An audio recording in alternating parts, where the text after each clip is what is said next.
All right, it's now gotten so bad in America that wearing a Trump hat is basically considered a hate crime. It's a hat with 4 words on it, but they can mean a lot to people. I'm talking about the president's MAGA hat. Now we hear of a chef in San Mateo, California, saying, "You wear that hat into my place, you're not getting service." He tweeted stuff like this, saying MAGA hats are like white hoods, except stupider because you can see exactly who's wearing them. Now he's taken down some of those tweets, and there are reports the chef is getting threats. What's right here? What's wrong? What matters? Let's bring in D. Lemon. How do you see it? It's tough to see it today. A cold again. Okay, so here's how I see it. I think people should be able to wear whatever they want, right? I don't like banning. I don't like boycotting. I don't like people getting fired for making just what's honest mistakes. But I do say when your clothing tells a story, and if you put certain symbols in your home or in front of your house, whatever, things tell stories, and you should be aware of the entire story that they tell, not just the little part of it that you want to be told. Mm-hmm. But I don't like the idea of banning someone for wearing a hat. But that hat, as we have said, it's no secret. I told you about how I feel, and people perceive. Many people perceive that hat. Right. So you have the legality and then it's legal, right? You're the attorney. You can refuse service. You know, no shirt, no shoes, no service. Now you'd have a counter First Amendment argument. You're chilling my rights. It's a private place. Well, then how is this any different than the baker with the cake? Well, that was about refusing service to a group of people that should be a protected class. Right. And unless you could argue that Trump supporters should be a protected class, I don't think you have much of an argument on that. Right. So let's say this isn't so much about whether he has the right. It's about whether or not it is right. And here's my problem on this issue. Ordinarily, I'd go down the line, look, be bigger than that. But I don't want to fall into the trap of underselling the significance of the trigger of the expression to people. I think the more appropriate analogy to say is if people were wearing shirts in that said, "I hate black people," would he be okay to say, "Don't come into my place with that"? And I think most people would be like, yeah, that's how people like him see the MAGA hat. Yeah. So does that make it okay? I think that's the right question. Well, and the thing is, should you? But just because but just because you have the right, does it mean that you should? No. Does it mean that absolutely not. Should not you be in all aware? Cases. Again, your clothing tells a story about who you are, what you think about, and what you represent. Right. And also, life is not in a vacuum. That hat means a lot of things. If you're gonna wear that hat means everything from, I would say, the beginning of the campaign, maybe even before. Maybe that hat means the Central Park Five to people. Maybe it means birtherism to people. Maybe it means, Mexicans are rapists to people. And so you cannot erase those things from the story of that hat and say, well, I'm just wearing it because I want stronger immigration. Well, a lot of people want stronger immigration. It just can't be about what you want it to be about. There are symbols and things in the society that you have to take as a whole. All right. So that's what I say. I don't like it. I don't think it should be banned, but I understand why. And also the same reason, I know you have to go, but the same reason they stopped putting cable news on in some gyms, in some places, because too many people were fighting. Gets people too heated up. I understand that. Yeah, look, my big problem is we're way too focused on the divisions and not enough what brings us together. The American people agree on 70% of these issues. More on Maggie Haberman's interview coming up. We're gonna dig into it. We'll see. Good for you. All right. We need that. I'll be watching as always. All right. It's now gotten so bad in America that wearing a Trump hat is basically considered a hate crime. The MAGA hat carries a certain connotation that provokes a conditioned reaction from many people, especially for marginalized people. When you wear that MAGA hat, you are saying, build that wall. Yeah, well, believing in a border wall is racist. There's nothing magical about a 30-foot wall, and in fact, that has become now a symbol, really a symbol of this administration's policies, and it's a racist symbol. Urging assimilation among new immigrants like Tom Brokaw did is xenophobic. It's part of what makes America great. Brokaw didn't seem to get that. He's a little out of touch. He's probably not up to speed as to where things are today and age. No, he's only a legendary broadcaster, and you're ageist. And of course, working with Trump on much of anything, like even criminal justice reform, is totally selling out. A lot of people got mad at me because I said, you know, I'm willing to work with him on that issue. Fight him on everything else if we disagree, but where we do agree, let's work hard together. And they said it would never happen. You'll never get there. Trump is going to sell you down the river. Nobody's going to cooperate, and it was the opposite. Well, it was success. The goal, my friends, is to brand an entire belief system as immoral, evil, toxic, and of course it's racist. Liberals who used to love discourse, I remember them when they used to love to debate. They now prefer the easier route. Just call someone a Nazi or a closet KKK member and you're done. That way, you don't have to do any intellectual heavy lifting. You don't have to be rigorous. You just use the pejorative du jour as a baseball bat and then smash your opponents across the face and declare victory. This was the approach they hoped would pay off in the Kavanaugh hearings, where they showcased an uncorroborated accusation to get a conviction of unfitness for the high court. Well, thankfully, the tactic failed miserably there. But that didn't stop the left from continuing this line of attack. The examples appear almost daily. This week, we learned that a chef and partner at the Wursthall restaurant and beer house, J. Kenji Lopez Alt, has posted this welcoming tweet to potential customers. And it's since been deleted, but here it is. It hasn't happened yet, but if you come to my restaurant wearing a MAGA cap, you aren't getting served. Same as if you come wearing a swastika, white hood, or any other symbol of intolerance and hate. Hold the fries. Well, this is the same hatred, of course, we saw hurled at those Covington Catholic high school boys.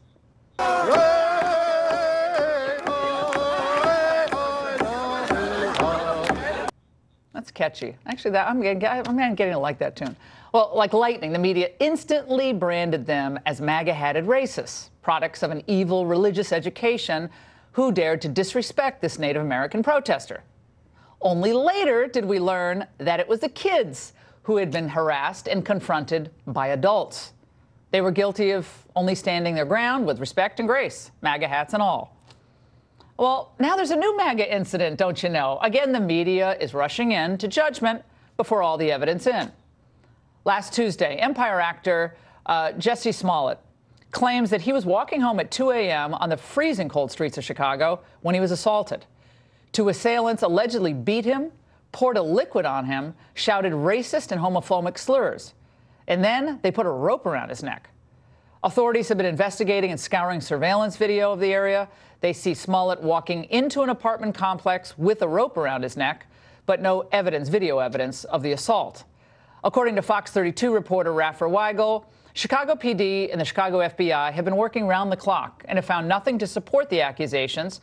And given the extremity, I think they mean extreme nature, of his claims and where they allegedly took place, it has made them skeptical. Well, in a subsequent interview with the police, Smollett added a detail he initially omitted. He claims that his attackers yelled, "This is MAGA country," as they fled the scene. Now, we're glad Mr. Smollett seems to be doing okay, but unlike much of the media, we will not pronounce judgment before all the facts are in.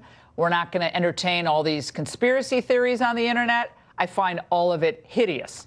But it is also hurtful to the country when partisans rush in to create political scapegoats for every individual crime or infraction.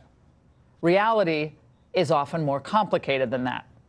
And another fact, Mr. Smollett has written vile things about the president, things I will not read aloud here. Now, I don't care how nasty his tweets are. Any violent attack on any American, for whatever reason, should be prosecuted to the fullest extent of the law, particularly if it was motivated by race, religion, or sexual preference. And by the same token, it is irresponsible and frankly unjust to tar all Trump supporters as racists and haters because you disagree with the president or because some nutbag did something hateful and awful. This destructive racial narrative has infected our political life, and maybe for a reason. The renowned African-American writer Shelby Steele summed up the situation starkly on my podcast today. The Democratic Party and liberalism generally in America has been completely dependent on fighting some large American evil, some menace in American life that then justifies them taking power. And those menaces are fading. Racism is not remotely what it was when I was growing up, for example. America has transformed, has evolved morally from what it once was. But too many Democrats don't want you to hear that. They resort to using shame, guilt, and grievance to get their political way, which basically ends up accomplishing nothing. And it ends up helping no one, except those whose pockets are lined by peddling victimhood. By any objective analysis, Donald Trump's policies are working. And they're not scary, and they're not racist, and they're not anti-woman, and they're not anti-immigrant. They're very pragmatic. Renegotiate bad trade deals, stand up to China, get NATO countries to pay their fair share, enforce the rule of law at the border, appoint judges who stay in their constitutional lane, stay out of unwinnable wars, cut taxes and red tape. Now, not only is this conservative agenda working, it's working really well for minorities. Yet the resistance doesn't care. They want you to be angry and resentful. No pursuit of happiness for you. So what should Republicans be doing? I'll tell you what they should be doing. Don't play defense. Don't apologize for your beliefs. Actively engage in minority communities. Don't be bullied out of them. Listen to the concerns of the people, even when it's uncomfortable, and it will be. Explain your policies without the filter of an unfriendly media. The power of self-reliance, the power of strong families. Single mothers in Chicago who I met back in the fall, they understand that. The power of making good choices every day. Let's all reinforce these basic truths amongst ourselves and also in those communities by showing up and actually having a conversation. Wouldn't that be nice? The president and his cabinet should hit the road for America. Travel to cities like Oakland and Chicago and Baltimore, not just to safe zones in red states. Don't cede the territory to the hucksters who stoke victimhood and market the same tired ideas that have kept generations in poverty.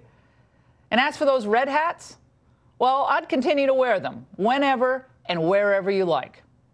And when doing so, be sure to show everyone around you what true tolerance, kindness, and inclusiveness looks like. And that's the angle. Joining me now with reaction, Horace Cooper, co-chair of Project 21, and Dee Dawkins Hagler, former Democratic member of the Georgia House of Representatives, here with me in Washington. And in Atlanta, Bruce Level. He's the executive director of the National Diversity Coalition for Trump. Horace, let's start with you. Why is this broad racism brush so generously applied to Trump and his supporters? Because it's effective. It is a very good way to stop people from being able to see how important the policies are, how effective they are, how impactful they are. It is working, and it'll keep continuing to occur unless we can call these people out for doing it. Well, Dee, there are a lot of people watching tonight who come to the table with preconceived notions. I think about conservatives, about what conservatives believe. What in my angle do you disagree with? Well, Laura, I just think this. I don't think that all Trump supporters are racist, but I do think some racists are Trump supporters. And so what we need to do is make sure that we have civil conversations in this country. Because to be honest with you, I kind of like the criminal justice reform, but his rhetoric throughout the campaign trail and even now, it turns people off and it has certain bases all worked up. And so we have to do something about this. Well, I like the fact that you said, look, I get the problem sometimes with tonality, and I'm not saying that doesn't matter. But results, I think, are so important. I mean, so you could, in other words, you could have a great tone, you get everything right, get every tweet right, everything's compassionate, everything's caring, and then the cities are a disaster, or the unemployment's terrible, or wages are depressed, or there's no opportunity, or there aren't 480,000 new manufacturing jobs for all people. So I think there's never any sense of balance in the coverage of these issues where race really comes to the fore, sometimes really unfairly. And I want to help this, because I actually think there are a lot of people out there, I've met them, that are tuning all of this out. They're tuning it out, and they're like, guys, can we have some solutions? Bruce, I know you want to get in here. But I think the solutions are there for everyone to see if we stop shouting at each other and actually just look at what works. Yeah. Well, Laura, thank you. Thanks for having me. The interesting thing about the gentleman earlier, the president has, when he spoke to the urban communities and said, what the heck do you have to lose?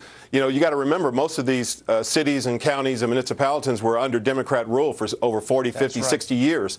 So when you take and look at the unemployment, the lowest black unemployment in the history of the United States, when you look at the urban revitalization, you look at the opportunity zones, pumping $100 billion plus in these underserved communities across the country, when you look at the highest consumer confidence, the highest uptick in black enterprise in terms of black business owners who look like me. They don't care. But the far left that is running the Democratic Party does not care. It's almost like they want you to be angry and upset. Minority communities, they have to have people angry or upset. Otherwise, they can't get them to the polls. Because how are the Democrats going to argue that they're going to bring the country up to 3.8% GDP? Are they making that argument? Because if they are, I'm missing it. Well, they're not. Well, no, and in fact, they're scouring the news to find little episodes that they can show to create a counter-narrative that's false. Here's a fact that people didn't talk about during the 2016 campaign. There was a KKK Klansman who had a podcast talking all about his support for Hillary Clinton. If you haven't seen that, it's because the media doesn't give that kind of information attention. There's racist on all sides. Shelby Steele, he's just one of my favorite writers and thinkers. He was on my podcast, as I mentioned earlier. He made another point when I asked him about the power, the rise of frankly impressive young people like Alexandria Ocasio-Cortez. Liberalism, as we practice it today in America, and as people like her practice it, is infinitely more oppressive to minorities than racism. They're fighting a ghost. In resisting her, I'm fighting a real threat, a real enemy. The biggest challenge in American life today is to get away from the guilt and the shame that we got into in the 60s over our past. Until we can do that, we're going to be vulnerable to people like her. Dave. Well, I actually like what she's bringing to the table, but the real conversation is we have not. But he said her views are more oppressive to African Americans totally disagree with that. Than the racism of the past. And he went on to say a minority can do anything he or she wants to do today. Anything. Every profession, every business, every entrepreneurial endeavor, that minorities can do whatever they want today, and that is great progress for this country. I think some minorities can do what they want to do, but let's just be honest, Laura. The playing field has not been level. And until we have real conversations about race in this country and where people start and where we go, we'll never get to the right place. Because I don't believe I don't think that the Republican Party is the boogeyman, and I also don't think Democrats are, libertarians or whatever people are trying to call them. We need to have real conversations in this country about race, and until we do, we're going to continue to be in the spot that we're in now. That's a tired old trope. The problem is, during 8 years of the Obama administration, the repo man got to know more black Americans than they got to know any other group of people. We lost more houses, more automobiles, the whole 9 yards. And guess what? In just 2 years, in just 2 years, since Trump has been president, we've seen an absolute reversal on every single indice of the American dream. Trump's policies are working. Bruce, I think, again, look, when you talk about Trump's policies and their successes that are undeniable by any objective analysis, the answer that most Democrats give is, but he called certain countries S-holes, but look at Charlottesville. And I'm not discounting how people hurt when they hear words that offend them. I get it.